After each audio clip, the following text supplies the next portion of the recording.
Hello and welcome back to Learning to Fly, the series that will help you guide your younger students towards independence in the ELT classroom. Today's topic is, hang on a second, I'm not going to tell you. You'll have to work it out for yourself. Okay, I'll give you some clues. Here are some keywords: exploration, curiosity, active participation, critical thinking, and making connections. Oh, and it begins with a D. Aha, that's right. Our keyword this week is discovery.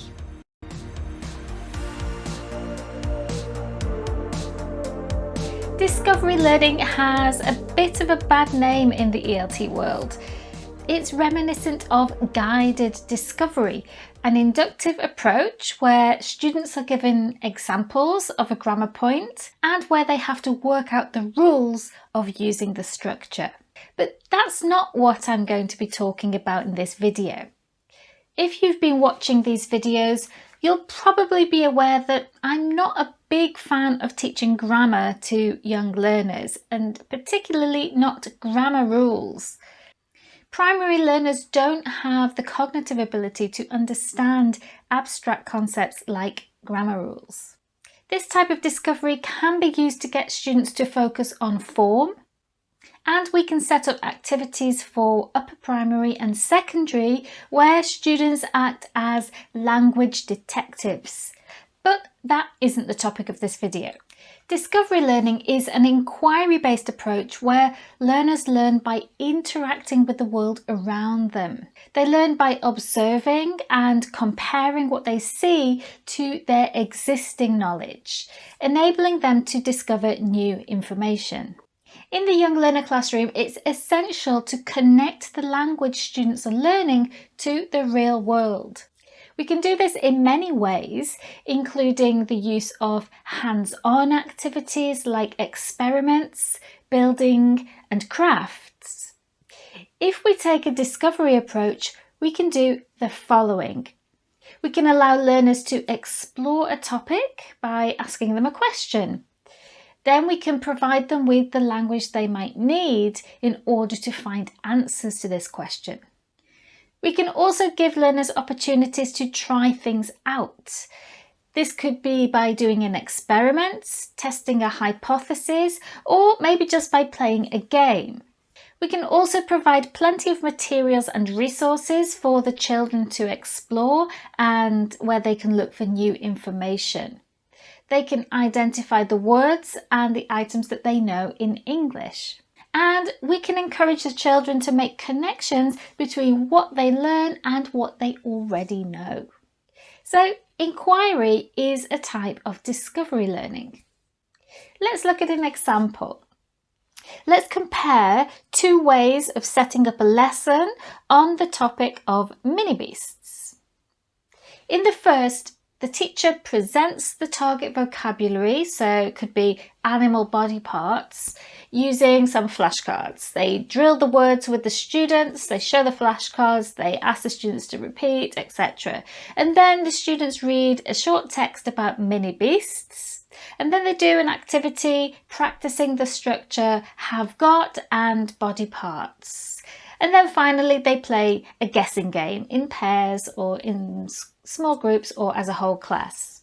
Okay, so that's the first way of setting up the lesson. In the second, the teacher gives students some small pictures of mini beasts in small groups. So she puts the students in groups and gives them some pictures, and she gives them some magnifying glasses. And the students are invited to explore the pictures and notice things. The teacher doesn't tell them what to look for, but she circulates, asking questions to prompt students if they need help. The groups are all given a piece of paper where they can write or draw anything that they notice. After this, the class regroup and share what they noticed using their pictures, their piece of paper. The teacher guides the discussion by providing key vocabulary and asking questions. For example, how many legs has the caterpillar got? Has it got wings? So the first is a standard ELT PPP lesson, and the second is discovery learning. So in the second, the children are making observations freely. Now, what are the benefits of discovery learning? Well, first, it promotes active participation and it encourages curiosity. Essentially, it engages students in the learning process.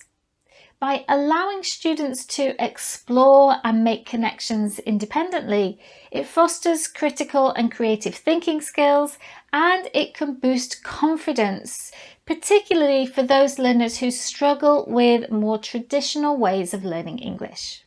It also makes lessons more memorable for students, which of course leads to better retention levels.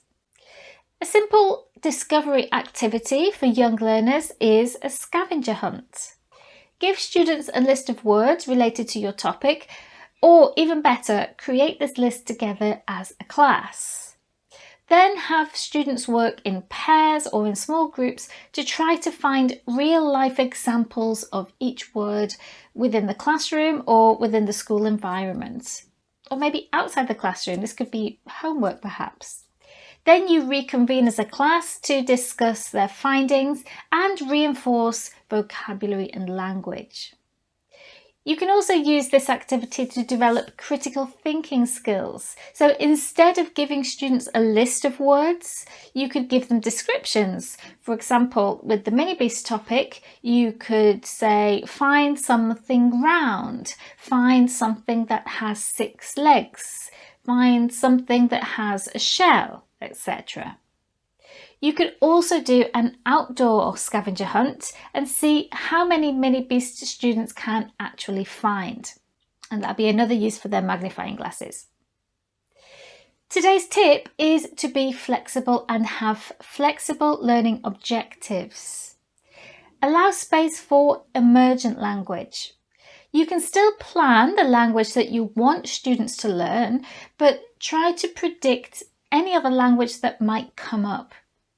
If students want to know a specific word, give them that word, even if it's above their level. And the same with grammar structures, within reason. You probably don't want to be teaching 7-year-olds the third conditional, but you can give them pretty much any structure as an individual chunk that they can use if they need it. Okay, that's it for this week. I'll see you next week for the 12th instalment of Learning to Fly.